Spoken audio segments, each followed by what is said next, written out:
하시지요. 인생 최고의 축복. 여러분들은 인생을 살면서 제일 큰 축복이 뭐라고 생각을 하세요? 예? 여러분이 인생을 살면서 그냥 어렵게 생각하시지 말고요. 여러분이 세상에서 살면서 제일 큰 축복이 뭐라고 생각하세요? 자녀 잘 두는 거? 예? 주님의 자녀 된 거. 예. 물론 믿음으로 사는 것 제일 큰 축복이죠. 아니, 인간적으로 생각하면, 육신적으로 생각하면 뭐가 제일 큰 축복이라고 생각하세요? 예? 부평제일교회에서 신앙생활 아주 마음에 쏙 드는 얘기만 하시네. 예. 또 뭐가 제일 큰 축복이라고 생각하세요? 예? 예? 신랑 잘 만난 거 축복이죠. 자녀 잘 된 거 축복이죠. 건강 축복이죠. 또 건강하기만 하면 뭐예요? 살 만큼 또 재물도 있어야지 남한테 가서 구차한 소리 안 하고 살죠. 예? 오래 살아도 재물이 있어야 돼. 나이 들어서 자식들한테 왜 생활비 안 보내냐 그리고 살면 안 되잖아요. 건강의 축복도 중요하고 장수의 축복도 중요하고 재물의 축복도 중요하고 또 이 세상에 살면서 뭐니 해도 뭐니가 최고라고 돈 있어야 되고 또 가정을 이루고 사는데 남편 잘 만나야 돼요. 그렇죠? 네. 참 어려서부터 똑똑하게 공부도 잘하고 잘 자랐는데 시집 가가지고 인생 망가진 사람도 많이 있어요. 그렇죠? 또 어렸을 때 잘하면 뭐 학교 다니면서 공부도 여자 고등학교에서 꼴등하더니 시집은 잘 가가지고 신랑 잘 만나서 아주 사장님 사모님 들으면서 사모님 소리 들으면서 아주 인생 활짝 피게 그렇게 사는 사람이 있어요. 예? 남편 잘못 만나가지고 평생을 파출부하면서 사는데 어떤 사람은 남편 잘 만나서 평생 골프채 들고 다니면서 사는 사람도 있잖아요. 여러분 그런 축복 다 받으시기를 축원합니다. 근데 저는요, 제가 인생을 요만큼 살아보니까 한 70년 가까이 살아보니까 제가 볼 때는 인생을 살면서 뭐가 제일 큰 축복인가? 이교환 목사님은 뭐가 제일 큰 축복 같으세요? 저는요, 제가 인생을 살면서 보니까 특별히 목회를 하면서 제가 인생을 살면서 보니까 제일 큰 축복이 만남의 축복인 것 같아요. 만남의 축복. 예? 여러분 돈 많으면 뭐예요? 남편이 바람 피고 노름하고 그리고 돌아다니면 행복하겠어요?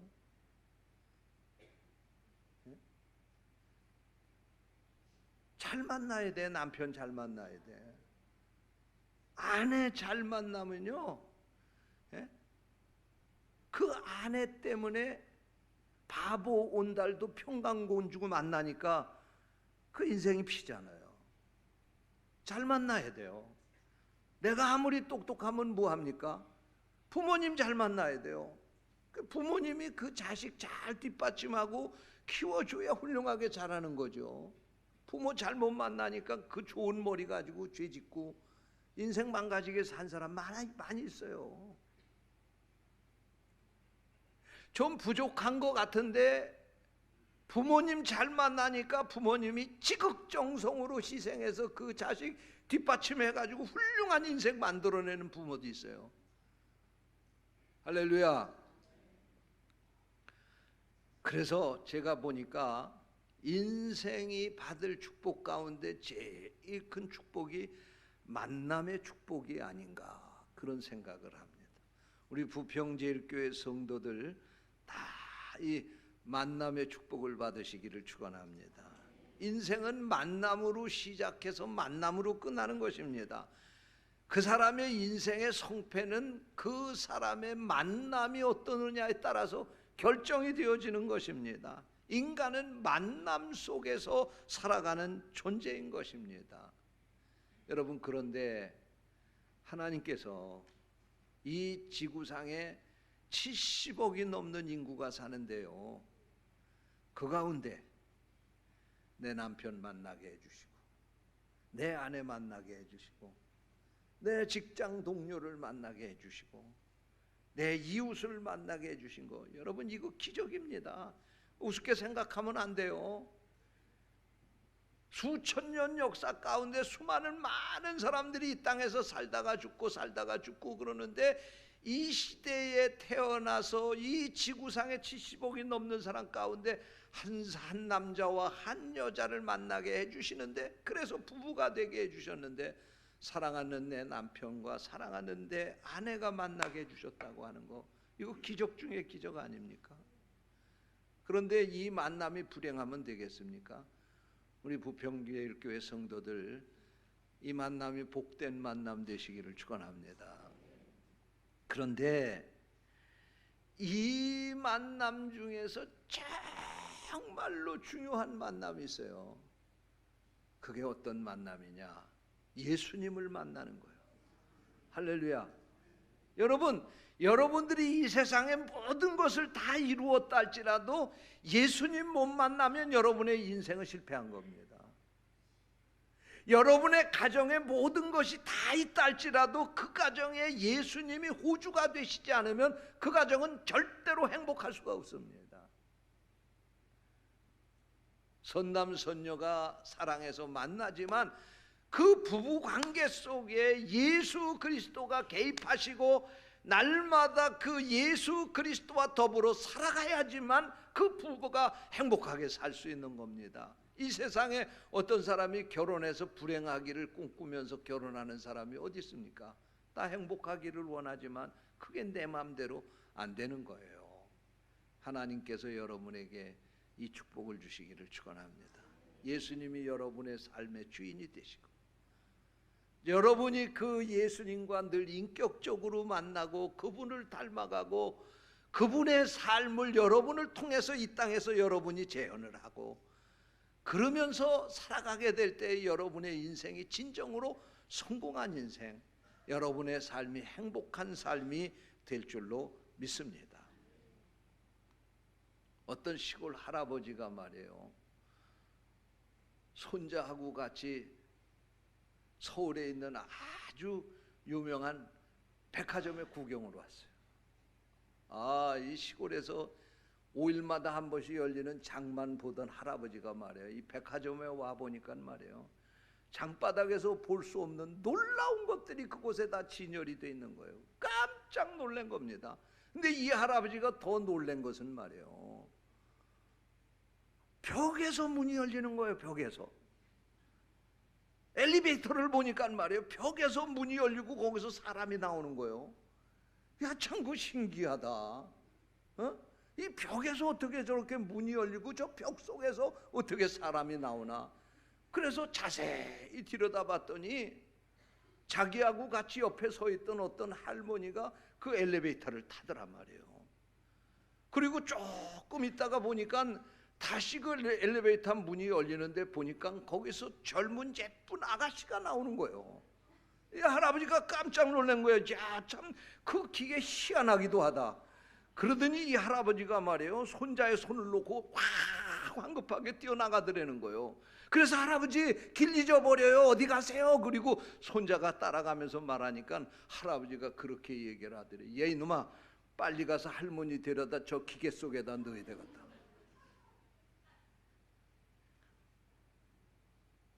참 그 희한한 기계다. 할머니가 탔는데 어떻게 저렇게 예쁜 젊은 아가씨가 나올까. 여러분, 그런데 우리가 인생을 살면서 정말로 신비한 기계가 있습니다. 그 기계가 뭔지 아십니까? 예수 그리스도입니다. 할렐루야. 예수 그리스도를 만나기만 하면 죽었던 사람이 살아나는 거예요. 오늘 읽은 성경 본문 말씀이 바로 그 말씀이에요. 예수 그리스도를 만나면 귀신 들린 사람이 귀신이 쫓겨나고 멀쩡한 사람이 되는 거예요. 예수 그리스도를 만나면 가난한 자가 부유한 자가 되는 거예요. 불행한 사람이 행복한 사람이 되는 거예요. 병든 사람이 건강을 회복하는 거예요. 예수님만 만나면 만능이 옵시다. 예수님만 만나면 인생의 모든 문제가 다 해결되는 거예요. 그래서 우리가 예수님 만나야 된다, 그런 말씀입니다. 할렐루야. 여러분, 바라기는 여러분들이 예수님 만날 수 있게 되시기를 주님의 이름으로 축원합니다.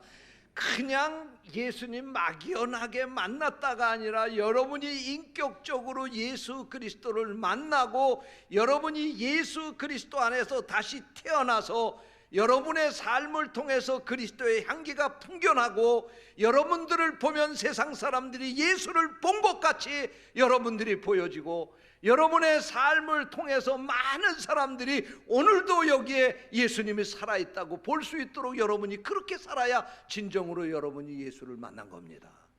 오늘까지 우리는 예수를 믿는다고 하고 예수를 만났다고 하면서도 불구하고 나와는 예수님과 아무 상관이 없는 삶을 살아가기 때문에 우리 삶이 몸이 건조하고 우리 삶이 아무 문제도 해결받지 못하는 무능력한 삶을 살아가고 있는 것입니다. 바라기는 여러분이 인격적으로 예수 그리스도를 만나고 여러분의 삶이 그 예수님 때문에 변화되고 여러분의 삶이 그 예수님을 만나서 여러분의 삶의 모든 문제가 해결되어서 예수님 때문에 행복한 인생을 살아갈 수 있게 되시기를 축원합니다. 오늘 본문 말씀에 보니까 나인이라고 하는 마을에 한 과부가 살고 있었습니다. 이 과부는 남편이 언제 죽었는지에 대해서는 성경이 얘기하고 있지 않습니다. 그런데 그에게 아들이 하나 있었습니다. 이 아들이 유복자인지도 몰라요. 아버지 얼굴도 목소리로 들어본 아들인지도 몰라요. 아니면 이 아들이 자라게 될 때 갑자기 아버지가 사고로 죽었는지도 몰라요. 어쨌든 이 여인은 이렇게 남편을 잃고 이 아들을 키우면서 이 아들에게 희망을 걸고 살았습니다. 이 아들이 곧 내 생명이요, 이 아들이 내 희망이고 이 아들이 내게 전부였습니다. 이 아들이 자라는 것을 바라보면서 그가 힘들고 어려운 삶을 살아도 위로가 되었고 이 아들을 볼 때마다 내가 잘 살아야 된다, 오래 살아야 된다, 저 아들을 보면서 새로운 꿈을 꾸면서 살게 되었습니다. 그런데 이게 웬일입니까? 어느 날 갑자기 그 아들이 시름시름 앓더니 그만 죽게 된 것입니다. 믿겨지지 않는 현실이 그에게 닥쳐오게 된 것입니다. 그는 이 현실 앞에서 반항도 하고 이 현실 앞에서 분노도 합니다. 아니야, 아닐 거야, 내 아들이 죽은 게 아닐 거야 라고 부정도 해봅니다. 그러나 그것은 사실이었습니다. 그는 왜 나에게 이런 일이 일어났느냐, 왜 하필이면 내 아들이 죽어야 되느냐고 부정하고 원망을 했지만 그 아들이 죽은 것은 현실이었습니다. 이것을 그도 받아들일 수밖에 없었습니다. 그는 어찌할 수 없었습니다. 그래서 그는 이 사실 앞에 통곡하고 그는 울부짖고 있습니다. 그런데 이 기가 막힌 사실의 이야기를 들은 동네 사람들이 그곳으로 몰려들어 그 어머니를 위로하기 시작을 했습니다. 마을 사람들도 함께 울어주고 몇 마디의 말로 그를 위로하려고 했지만 운다고 해서 자식이 죽었다가 죽은 자식이 다시 살아날 수도 없는 것이고 울었다고 해서 그 여인의 아픔을 대신해 줄 수도 없는 것입니다. 어쩔 수 없이 이 현실을 받아들이고 장례를 치기로 결정을 합니다. 이제 이 아들 죽은 시체를 둘러매고 이 시체에 둔 간을 앞장 세워서 장지를 향해서 가게 되었습니다. 앞에서 어머니도 통곡하고 뒤따르는 이들도 너무나 안타까워서 함께 울며 그 행렬을 뒤따라갑니다. 이 행렬이야말로 죽음의 행렬이 올시다, 절망의 행렬이 올시다, 통곡의 행렬이 올시다. 여러분, 이 모습은 2000년 전에 나인이라고 하는 마을에서만 일어난 일이 아니라 오늘날 우리가 살고 있는 이 현실 가운데도 그대로 이루어지고 있다고 생각을 합니다. 오늘 우리가 이 성경을 읽으면서 나는 저 과부와 아무 상관도 없다고 그렇게 생각하는 건 아닙니까? 저 과부의 불행이 나하고는 아무 상관이 없다고 생각하는 것은 아닙니까? 그러나 사실 따지고 보면 이 죽음을 앞장세우고 통곡하며 따라가는 이 과부의 길, 아니 모든 인생이 결국 마지막 가는 길은 이 길 아니겠습니까?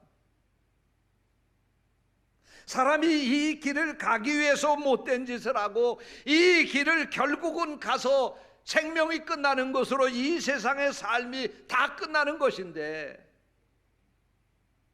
이 세상에서 욕심 부리고 죄 짓고 더 많은 것을 가지려고 몸부림치며 살아가고 있는 것은 아닙니까?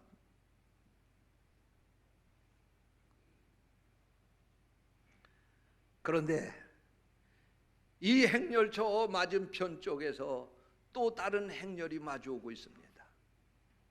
그 앞에는 예수님이 서셨습니다.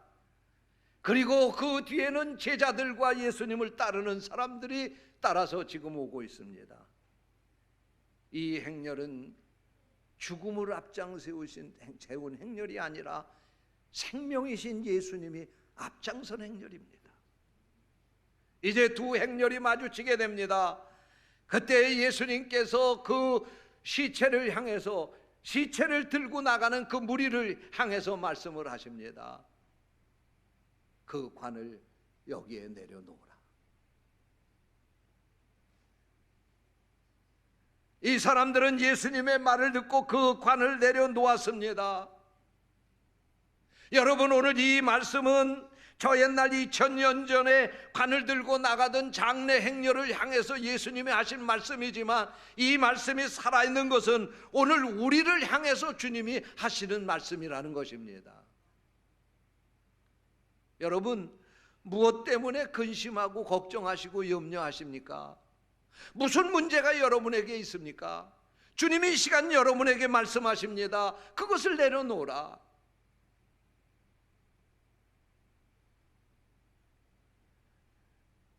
과부의 아들의 그 관만 내려놓으라고 하는 것이 아니라, 오늘 이 시간 주님은 우리에게 내가 가지고 온 문제가 무엇이냐, 내가 무엇 때문에 절망하고 낙심하느냐, 무엇 때문에 내가 통곡하느냐, 그 문제를 여기다 내려놓으라고 말씀하십니다.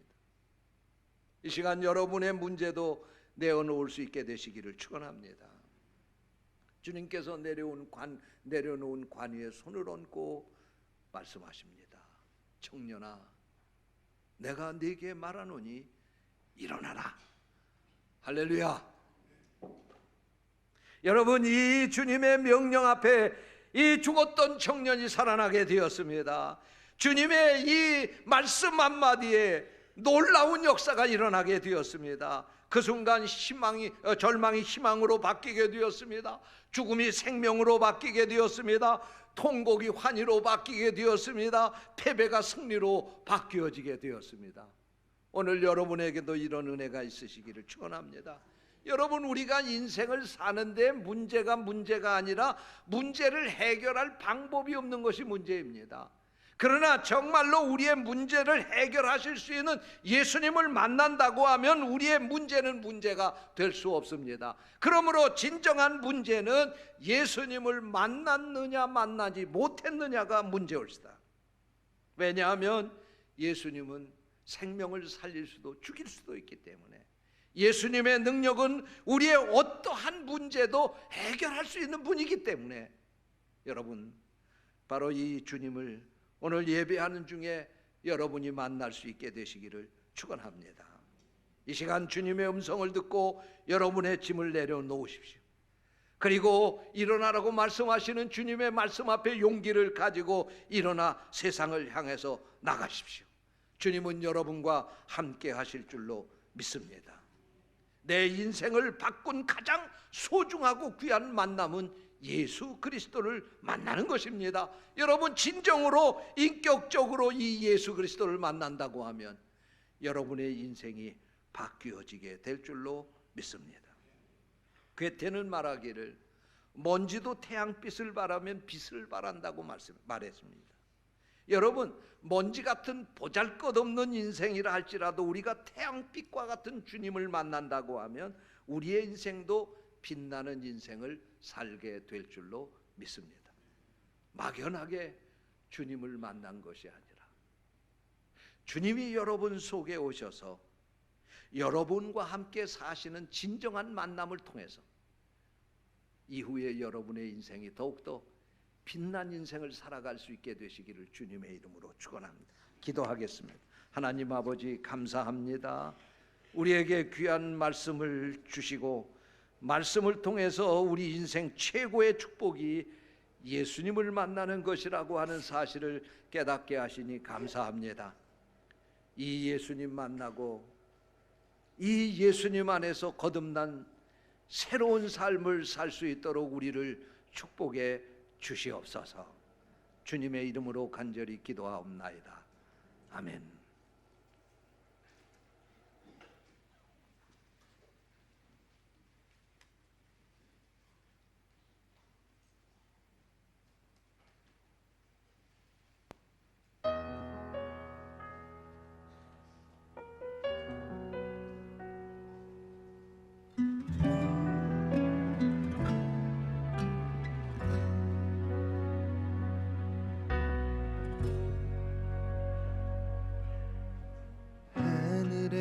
영광을 다 버리고 낮은 이곳에 내려오신 주 죽기까지 나를 사랑하신 그 사랑 얼마나 큰지 우리가 높아지면 그가 낮추시리 우리가 낮아지면 그가 높이시리 하나님이 원하시는 세상으로 나 자신을 낮추는 섬김으로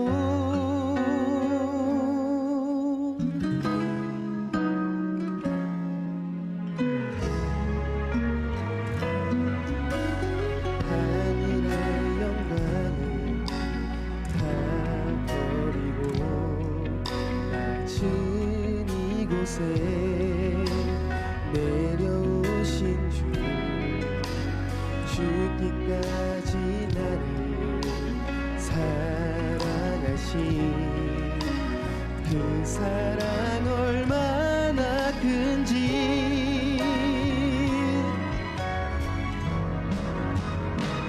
우리가 높아지면 그가 낮추시리 우리가 낮아지면 그가 높이시리 하나님이 원하시는 세상으로 나 자신을 낮추는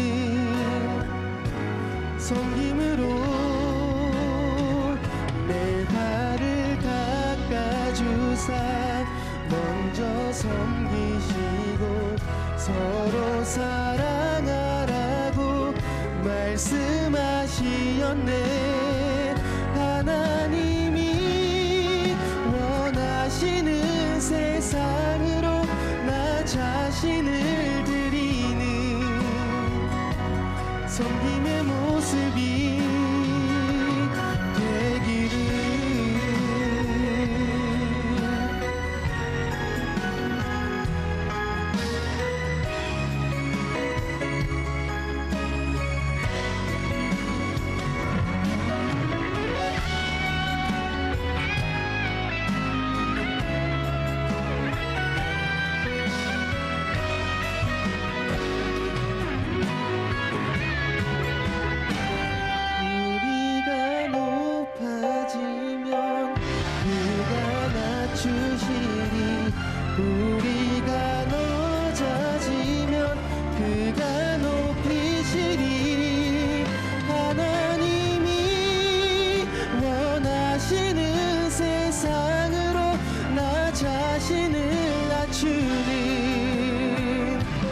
섬김으로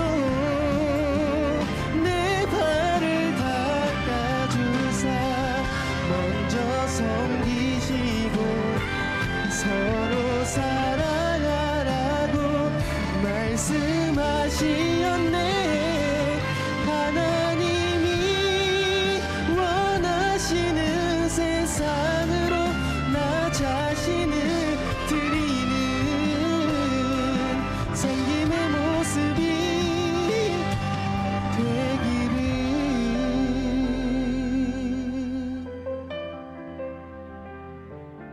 아멘.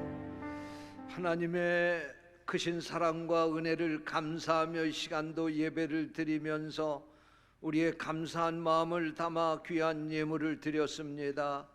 우리의 드린 이 예물을 받아 주시옵소서. 이 예물이 쓰여지는 곳에 주님의 영광이 나타나게 하시고 주의 뜻이 이루어지게 해 주시옵소서. 귀한 예물 드린 성도들을 축복합니다. 하늘의 신령한 복으로 땅에 기름진 복으로 충만하게 하셔서 날마다 주의 영광을 위하여 풍성하게 쓸 수 있게 하시고 많은 사람에게 나눠주고 도와주고 대접하고 베풀며 살아가는 삶이 되게 하여 주옵소서. 주님의 이름으로 축복하며 기도하옵나이다.